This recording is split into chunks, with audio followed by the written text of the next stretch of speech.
A water butt can save a blueberry that tap water is quietly killing.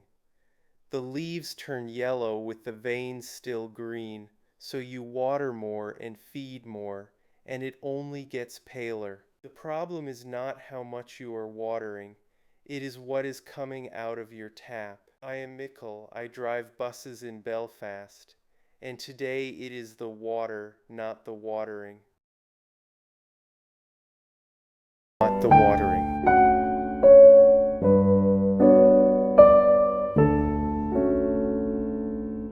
So this one is different, and I want to be clear about why from the start. For 4 episodes now, this series has been about how you water. Steady, not soggy for the tomato. Roots, not leaves for the outdoor crop. Little and often for the thirsty cucumber. Off the fruit for the strawberry. All of it about the how, the timing, the aim, the amount. The blueberry tears that script up.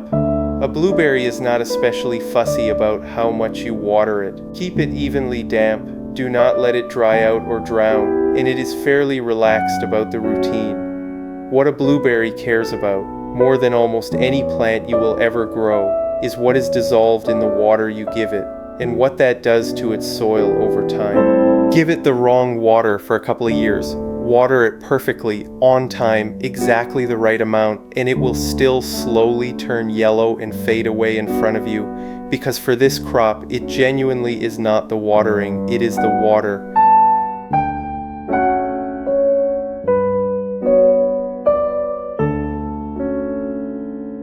So to understand the blueberry, you have to understand where it comes from. In the wild, it grows in acidic ground, the sharp, sour soils of heaths and pine woods and peat bogs. Over millions of years, it has tuned itself perfectly to that acid world, and it has effectively forgotten how to cope anywhere else. Now, most garden soils, and most of our tap water, sit on the other side of the fence. They are neutral to alkaline, especially across the harder water half of the country. And this matters because of one nutrient above all: iron. There is usually plenty of iron sitting in the soil already, but whether a plant can actually take that iron up through its roots depends enormously on how acid or alkaline the soil is. In nice acid ground, iron dissolves freely and the roots drink it up.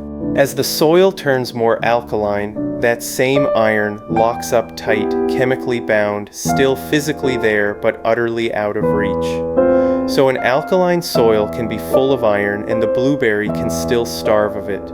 This is why the blueberry is the classic example of a plant where success is decided not by how well you tend it, but by the chemistry of the water and the soil you sit it in.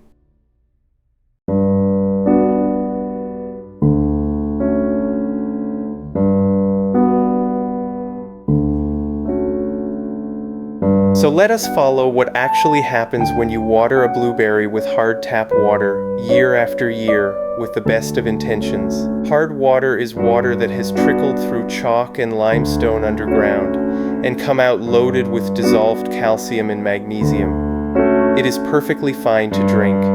The issue is what it does to a pot of soil. Every single time you water with hard water, you are not just adding water, you are adding a tiny dose of those minerals. And they are alkaline. One watering does nothing you could notice, but do it twice a week for 2 summers, and it is like lime scale building up in your kettle, slowly and invisibly. That steady drip of calcium creeps the soil in the pot further and further from the acid the blueberry needs, and further into alkaline territory, and as it crosses that line, the iron locks away. The plant, sitting in soil that is technically full of iron, can no longer reach a scrap of it. Its newest leaves come through pale and yellow between the veins because iron is what they need to build the green. And the cruelest part is your instinct. The plant looks starved, so you water it more and feed it more, with the very same hard water. You are not curing it. You are quietly poisoning the soil a little faster.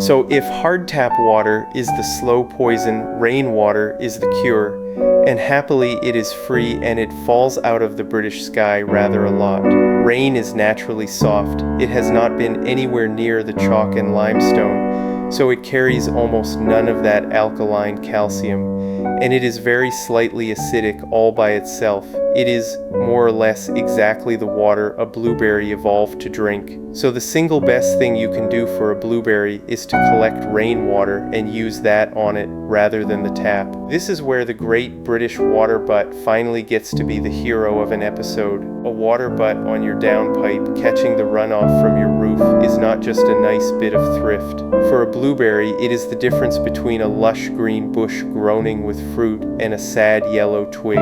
Set a butt up, plummet to your shed or greenhouse guttering if you can, and reserve that soft rain specifically for your acid lovers, your blueberries, and your rhododendrons and camellias too. Keep the hard tap water for the plants that do not mind it, which is almost everything else, and plant your blueberry in proper ericaceous acidic compost to begin with, then top it each year with an acidic mulch, pine needles or composted bark, which quietly keeps feeding that acidity back in from above.